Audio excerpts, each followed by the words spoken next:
നമസ്കാരം. മലയാളി വാർത്ത ഇൻസൈഡിലേക്ക് സ്വാഗതം. ഹമാസ് ബന്ദികളാക്കിയ ഇസ്രയേലി പൗരരെ വിട്ടയക്കുമ്പോൾ അവരെ അപമാനിച്ചുവെന്ന് ഇസ്രായേൽ. പലസ്തീൻ തടവുകാരെ വിട്ടയക്കുന്നത് അനിശ്ചിതകാലത്തേക്ക് ഇസ്രായേൽ നിർത്തിവെച്ചു. ബന്ദികളെ കൈമാറുമ്പോൾ ഹമാസ് നടത്തുന്ന അപമാനകരമായ ചടങ്ങുകൾ അവസാനിപ്പിക്കണമെന്ന് ഇസ്രായേൽ ആവശ്യപ്പെട്ടു. ജെറുസലേമിന് ഇതു സംബന്ധിച്ച് ഉറപ്പ് ലഭിക്കുന്നതുവരെ ശനിയാഴ്ച മോചിപ്പിക്കാൻ തീരുമാനിച്ചിരുന്ന നൂറുകണക്കിന് പലസ്തീൻ തടവുകാരുടെ മോചനം വൈകിപ്പിക്കുമെന്ന് ഇസ്രായേൽ. ഗസയിലെ വെടിനിർത്തലിനു ശേഷം ആദ്യഘട്ടത്തിൽ ഏറ്റവും വലിയ ഒറ്റ ദിവസത്തെ മോചനമായിരുന്നു ഇക്കഴിഞ്ഞ ദിവസം നടത്തേണ്ടിയിരുന്നത്. ഒഫർ ജയിലിൽ നിന്ന് പുറത്തുപോകാൻ 600-ലധികം തടവുകാർ ബസ്സുകളിൽ കയറി. തൊട്ടുപിന്നാലെയാണ് നെതന്യാഹുവിന്റെ ഓഫീസ് ഇത് സംബന്ധിച്ച നിർദ്ദേശം പുറപ്പെടുവിച്ചത്. ഉടൻ തന്നെ തടവുകാരോട് ബസ്സിൽ നിന്നിറങ്ങാൻ ആവശ്യപ്പെട്ടു. അവരുടെ മോചനം അനിശ്ചിതകാലത്തേക്ക് നീട്ടിവെച്ചു. ഹമാസ് നേരത്തെ മോചിപ്പിച്ച 6 ബന്ദികളെ മോചിപ്പിക്കുന്നതിനുള്ള കരാറിന്റെ ഭാഗമായിരുന്നു ഈ 600 പലസ്തീൻ തടവുകാരെ വിട്ടയക്കുമെന്നുള്ള വാഗ്ദാനം.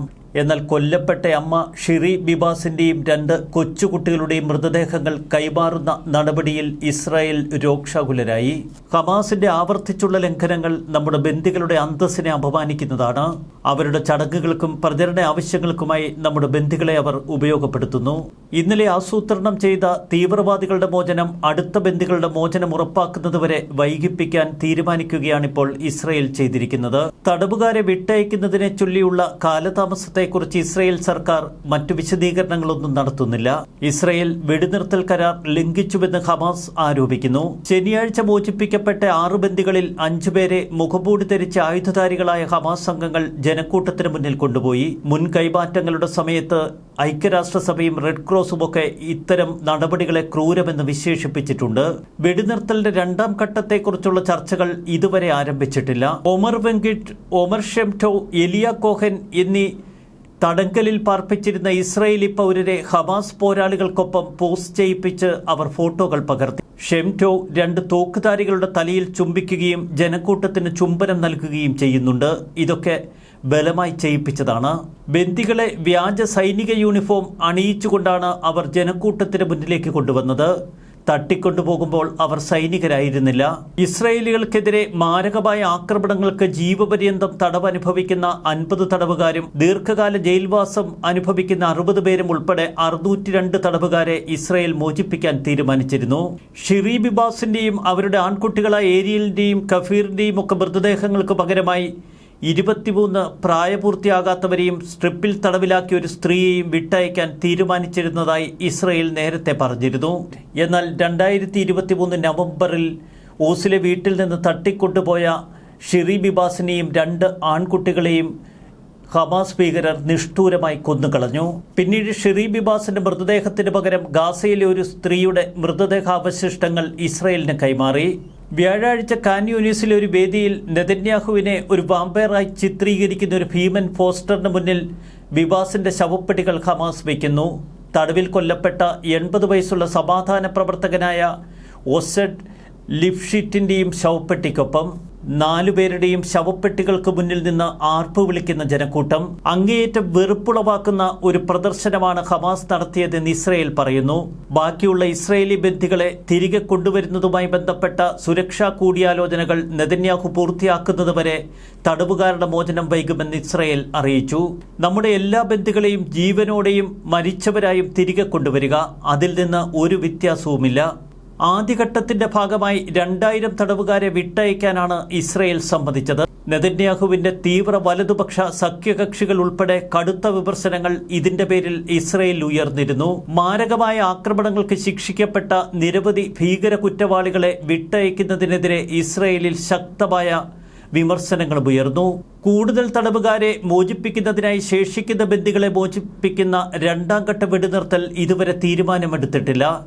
പകരം ഗാസയിൽ യുദ്ധം പുനരാരംഭിക്കുമെന്ന സൂചനകൾ ഇസ്രായേൽ നൽകുന്നു. സ്ഥിരമായ വെടിനിർത്തൽ ഇസ്രായേൽ പ്രഖ്യാപിക്കുന്നതുവരെ, ഗാസയിൽ നിന്ന് ഇസ്രായേൽ പൂർണ്ണമായി പിൻവാങ്ങുന്നതുവരെ ഇനി ശേഷിക്കുന്ന കസ്റ്റഡിയിലുള്ളവരെ വിട്ടയക്കില്ല എന്ന് ഹമാസ് പറയുന്നു.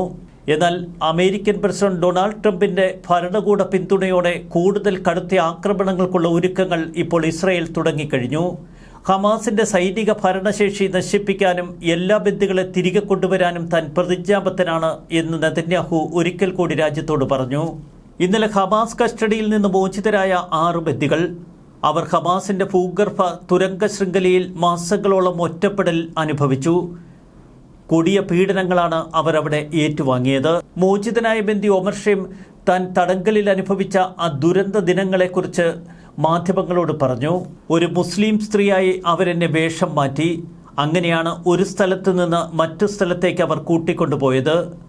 ഒരു ബക്കറ്റിൽ എന്നെ ഇരുത്തി ഒരു വലിയ ഭൂഗർഭ തുരങ്കത്തിലേക്ക് അവർ എന്നെ താഴ്ത്തി. ഒരു ബക്കറ്റിൽ വെച്ച് തുരങ്കത്തിലേക്ക് അവർ എന്നെ താഴ്ത്തി. അപ്പോൾ മുകളിൽ നിന്ന് അവർ തുപ്പുകയും ആക്രോശിക്കുകയും ചെയ്തു. മറ്റു പല ബന്ദികളെയും മാസങ്ങളോളം ചങ്ങലകളിൽ ബന്ധിച്ചു. അവർ പട്ടിണിക്കിട്ടു. പൂർണ്ണ അന്ധകാരത്തിൽ തുരങ്കങ്ങൾക്കുള്ളിൽ ഞങ്ങളെ ഉപേക്ഷിച്ചു. ബന്ദികളിൽ ഒരാളായ എലിയ കോഹൻ പറയുന്നത് താൻ ദീർഘകാലം ചങ്ങലകളിൽ അടയ്ക്കപ്പെട്ടുവെന്നാണ്. ക്രൂരമായ ഒരുപാട് ആക്രമണങ്ങൾ തനിക്ക് നേർക്കുണ്ടായി. ആഴത്തിലുള്ള മുറിവുകൾ ഇപ്പോഴും ശരീരത്തിലുണ്ട്. പരിമിതമായ വെളിച്ചം മാത്രമായിരുന്നു താൻ തടങ്കലിൽ കഴിഞ്ഞ ആ ഭാഗത്തുണ്ടായിരുന്നത്. സീൽ ചെയ്ത തുരങ്കങ്ങളിലാണ് എന്നെയും സഹബന്ദികളെയും ഒക്കെ അവിടെ പാർപ്പിച്ചത്. ഹമാസ് പ്രവർത്തകർ ഇടയ്ക്കിടെ അവരുടെ കണ്ണുകളിലേക്ക് ടോർച്ചുകൾ അടിക്കും. ഇതൊരുതരം മാനസിക വൈകൃതമാണ്. ബന്ദികളുടെ മുന്നിൽ വെച്ച് അവർ മനഃപൂർവ്വം ഭക്ഷണം കഴിക്കും. എന്നാൽ ബന്ദികൾക്ക് ഭക്ഷണം നിഷേധിക്കും. ഷെംചോ വിവരിക്കുന്നതനുസരിച്ച് തടവിൽ കഴിയുമ്പോൾ തന്റെ തൂക്കം 17 കിലോഗ്രാം കുറഞ്ഞിരുന്നു. തന്റെ ജൂതവിശ്വാസങ്ങളോട് പ്രതിജ്ഞാബദ്ധനായി ജീവിച്ചുവെന്നാണ് അദ്ദേഹം വിശദീകരിച്ചത്. അപമാനകരമായ ഒരു ആചാരത്തിന്റെ ഭാഗമായി ഹമാസ് ഭീകരർ അദ്ദേഹത്തെ ചുംബിക്കാൻ നിർബന്ധിച്ചു. ഭീകര സംഘടന സംഘടിപ്പിച്ച ഒരു ചടങ്ങിൽ ഹമാസ് പോരാളികൾ തന്റെ മകനെ കാവൽക്കാരിൽ ഒരാളെ കൈവീശി ചുംബിക്കാൻ നിർബന്ധിച്ചു. പുറം ലോകത്ത് നിന്ന് പൂർണ്ണമായി വിച്ഛേദിക്കപ്പെട്ട അവസ്ഥ. മോചിപ്പിക്കുന്നതിന് മുൻപ് ഹമാസുകാർ അവരെ ആരോഗ്യമുള്ളവരായി കാണിക്കാൻ മനഃപൂർവ്വം അമിതമായി ഭക്ഷണം കഴിപ്പിച്ചു. 1 ദശാബ്ദത്തിലധികം കാലമായി ഹമാസ് തടങ്കലിൽ കഴിഞ്ഞിരുന്ന ഹിഷാം അൽ സയ്യിദ് തിരിച്ചറിയാൻ കഴിയാത്ത വിധത്തിൽ അയാൾ ഏറെ മാറിപ്പോയിരുന്നു.